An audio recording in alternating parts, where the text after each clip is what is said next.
So I know there's another thing you wanted to talk about, Mike, which is the World Baseball Classic and some of the financial kind of shocking amounts of money that go into that. So I'm just going to let you roll with it. So the World Baseball Classic, they started it in the early 2000s. The MLB, the WSBC, which is the World Softball Baseball Classic. They wanted to compete with essentially what would be the World Cup. And baseball in America is pretty much, it's an older generation sport.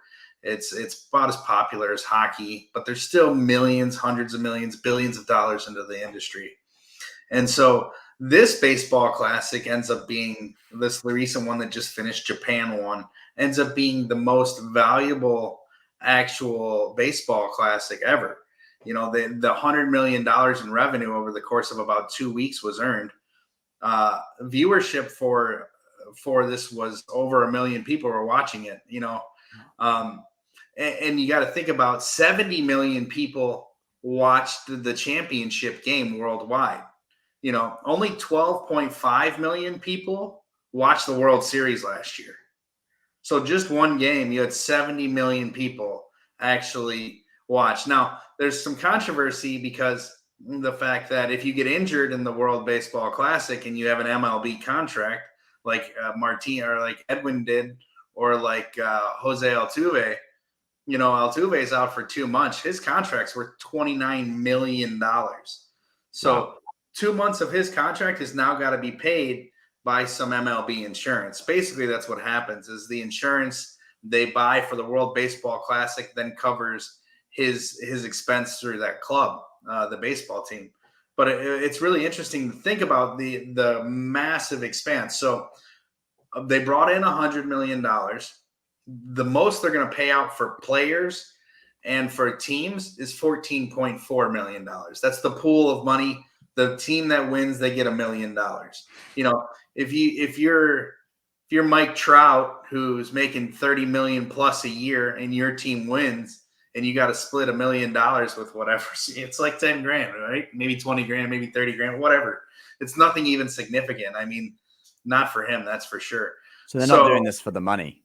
No, they don't do it for the money at all. And you can see that when they're playing, that there is nothing involved with the money. And I think it's going to really create some serious growth in the future for baseball. So 2026 World Baseball Classic, I'm already looking at it going, all right, I should get tickets for this. Just because I wonder how much the insurance costs, if they have to pay out, it's not that out of that 100 million, they're paying out 29 million, right? It's an insurance company is paying out. Maybe they've paid $1 million to get insured, or 2 million, something like that. Well, the MLB sponsors the event. So the MLB is the one that carries the insurance. And I don't know exactly what they're covering. But for Edwin, who's a relief pitcher for the Mets, his contract this year was $18.64 million. He's out for the season. Wow. So this insurance has got to cover that $18.64 million, And so it's like, how much is Jose Altuve's $29 million for 2 months, right? So maybe they play baseball for 8 months. So if you put it's another $2 million. So yeah. They're paying $20 million to play just on the insurance side. I guarantee the rates are going up next season, or the next time the World Baseball Classic comes around. They're going to get hammered on the back end. But definitely, it's interesting, to think that for Japan, baseball is like football is here in America. American football and baseball in Japan are identical. They draw the same type of financing on the back end for, per capita based on their population and work. So it's interesting to really think about how much money is really into this World Baseball Classic. And I guarantee the MLB is going to ride this to a whole nother level of, wow. That's in the US, right? That's just one game, and the World Series last year, albeit it wasn't the greatest, only brought in 12.5 million viewers. And I don't know if that's an aggregated number, but to me, this World Baseball Classic is going to turn into more of a World Cup type thing. And I wouldn't be surprised if the NBA tries to jump on board with their own. Why don't they just call it the World Cup? The World Baseball Cup. I guarantee there's there's some trademark rights, service Or with mark. FIFA. Yeah, FIFA's coming down with the hammer. And I don't know if they can dive that much in baseball. I mean, You mean fake yeah, injuries? yeah. I mean, the NBA and baseball probably, The NBA they could. yeah, the NBA and soccer, they're getting pretty close. I Yeah. mean, but that's another story for another day. But it's interesting to think about the amount of money that was made in 14 days off of this game, and then the players who weren't paid. It kind of reminds you of what college football or college basketball is in the United States, where you have these athletes And they're that not are paid, just except for not paid. name and likeness that they get now, don't Yeah, they? name and likeness. Now, interesting on the name and likeness for college athletes, we're kind of going on a tangent, but you get huge boosters that stand behind these universities. That so you've got like billionaires like Ross, who's at the University of Michigan. The guy's worth, I think, $8-12 billion, something like that. He can then turn around and then get the NLI, money over to the players and say, well, my company's going to give you an NLI contract or NIL contract for, $1 million. Yeah, let's just explain what it is for the viewers. So it's like NIL, name likeness. Basically, they're not paid for playing basketball or football or whatever, but they can make money off endorsing products or having their likeness in a video game, or that kind of thing. And they used to not be allowed to do that at all, but recently rules have been changed and they've been allowed to do it. So they can, although they're not paid to play because they're playing college games, so much money is being made off it by other companies that it's a bit unfair to the players. So now they are actually allowed to use their name and likeness to endorse products, appear in video games, or whatever, and actually make some money. Well, before that, they couldn't even sign, do autographs on products. Oh, because that would end up being worth money, right? Exactly. So then they essentially, you could sit there as a college kid, you're Michael Jordan, not getting a dime, and you're just signing every North Carolina jersey you can find, selling them on eBay.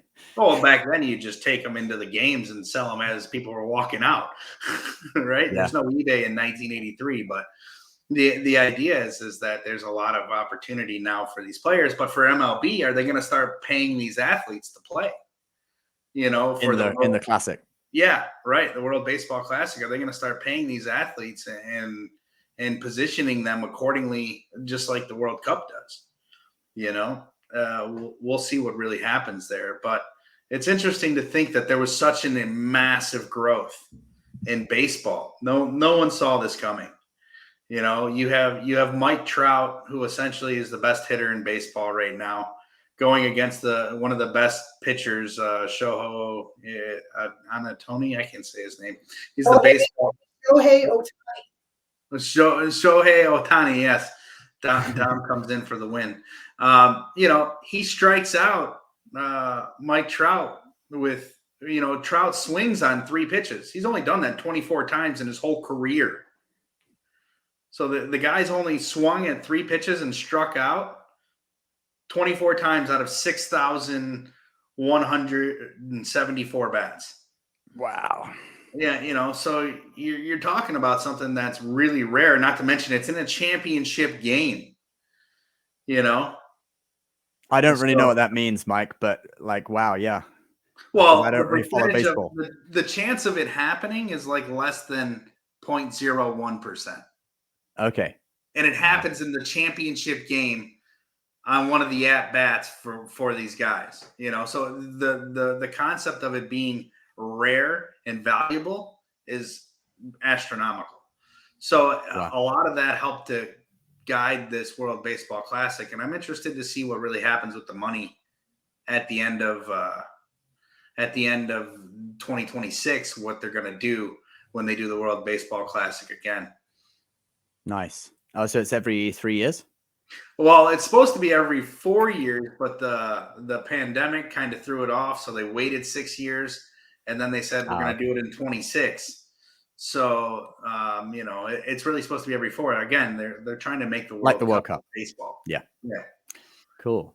Well, that's certainly really eye-opening, and it's nice to end on a story that's a little bit more positive, right, about how much money these people are making, rather than who's getting sued or whose stock is crumbling. And so, yeah, it's kind of a theme of this episode. Big changes happening in the financial world. Pluto moving into Aquarius. Last time that happened, we had the Revolutionary War in both the US and France. So we could be looking at big changes coming in society, including the financial area, in the next few years. So thanks, Mike, for joining us today. Thank you.